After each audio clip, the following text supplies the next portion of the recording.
The master spoke to the devotees from Shibpur. Master, have you any questions to ask? A devotee. We have listened to your words. Master.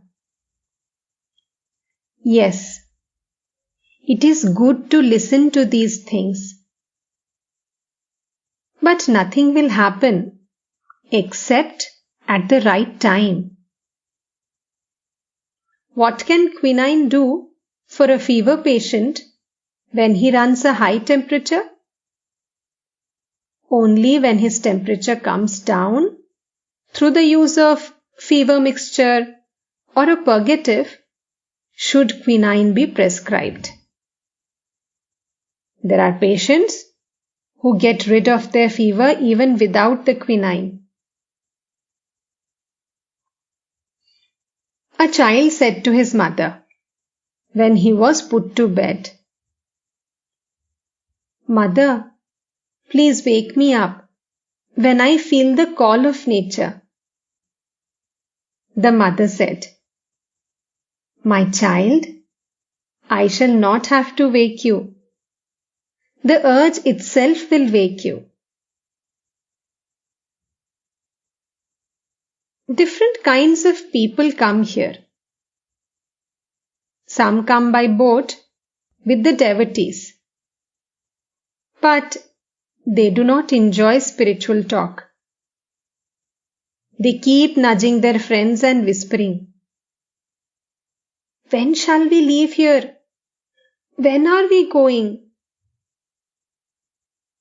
If you friends show no sign of getting up, they say, "We would rather wait for you in the boat." Those who have a human body for the first time need the experience of sense enjoyments. Spiritual consciousness is not awakened unless certain duties have been performed. The master was going to the pine grove. With a smile, he said to M on the semicircular porch, "Well, what do you think of my state of mind?" M, smiling,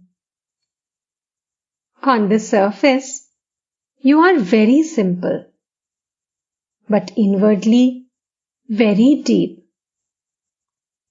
It is extremely difficult to understand you." Master, smiling, "True. It is like the cement floor of a house. People see only the outer surface and do not know how many materials there are under it." It was about 4 o'clock in the afternoon. Balaram and several other devotees got into a country boat to return to Calcutta. It was ebb tide in the Ganges. A gentle breeze was blowing from the south, covering the bosom of the sacred river with ripples. M looked at the scene a long time. As the boat disappeared in the direction of Calcutta, he came back to the master. Sri Ramakrishna was going to the pine grove. A beautiful dark cloud was to be seen in the northwest. The master asked M,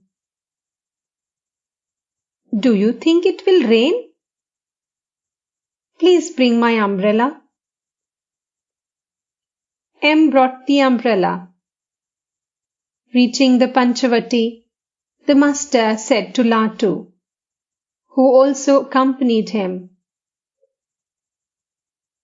"Why do you look so sickly?" Latu. I can hardly eat anything. Master. Is that the only reason? It is also a bad time of the year. Are you meditating too much? To M. I have a request to make of you. Please, tell Baburam to stay with me a day or two during Rakhal's absence. Otherwise, I shall feel very unhappy. M. Yes, sir. I shall tell him. Sri Ramakrishna asked M. whether he thought that Baburam was guileless. Presently, the master left them, going in the direction of the pine trees. After a few minutes, M and Latu, standing in the Panchvati, saw the master coming back toward them. Behind him the sky was black with the rain cloud. Its reflection in the Ganges made the water darker. The disciples felt that the master was God incarnate, a divine child, 5 years old, radiant with the smile of innocence and purity. Around him were the sacred trees of the Panchvati, under which he had practiced spiritual discipline and had beheld visions of God. At his feet flowed the sacred river Ganges, the destroyer of man's sins. The presence of this God-man charged the trees, shrubs, flowers, plants, and temples with spiritual fervor and divine joy.